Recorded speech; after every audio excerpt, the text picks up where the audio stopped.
What up, YouTube and all my Ryker riders out there? Got something new from my friends over at Ryker Mod.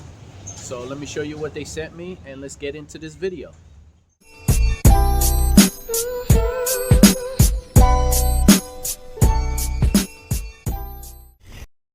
So shout out to my people over at Ryker Mod. They sent their high quality upgrade end links for the Can Am Ryker.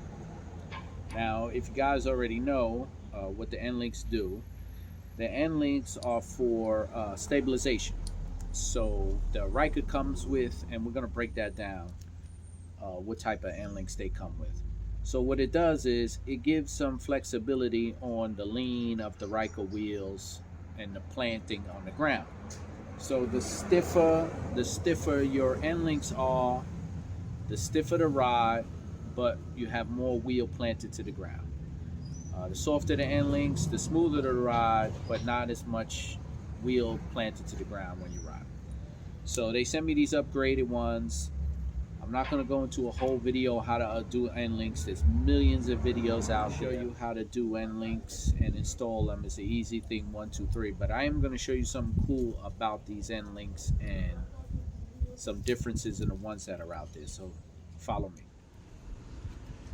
So these are the end links that come with the Can Am Ryker.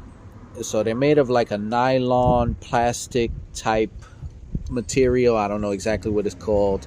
Has some flexibility. Here are the joints for these move around for the movement of the bike when it bounces and when it leans. These are the flexibility of it. This is one of the competitors who also make an end link.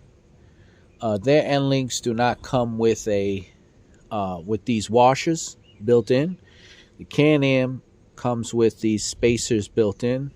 This aftermarket one does not have spacers built in. They come with spacers that you have to put here. I've had these in for over 2 years. You can see there is some rusting going on in there. And these are the ones from Ryker Mod, excuse me. And these are the ones from Ryker Mod. The spacer is built in. Robust, heavy aluminum just like these. As you can see the difference, they're wider, they're the same thickness, but these are wider. Everything else matches up, the lining of the holes. It's really just a plug and play type thing to put these in. So it's an easy upgrade. You'll see the difference. So I'm gonna upgrade to the Ryker Mod, and like I said, I'm not gonna do a whole video of installing them and how they are. Everybody can get their own opinion. Everybody's riding experience is gonna be different on end links. Some upgrade the sway bars, some do. Some just do the end links, some don't, right?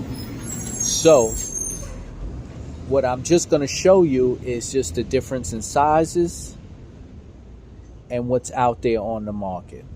So there you go. So these are the end links. This is what's common out there now. This is a new product from Ryker Mod. Check them out. If you want to purchase these items, hit the link below, and that's it. And shout out to my peoples over at Ryker Mod. So like I said before, I'm not going to do a whole video on installing them. Real easy. Unbolt your old ones, line up the links, run them right back through, tighten them up. It's really not that difficult of a job. I'm not going to show you the whole thing. I just wanted to give you a quick comparison on what's out there and, you know, the different options you can choose from.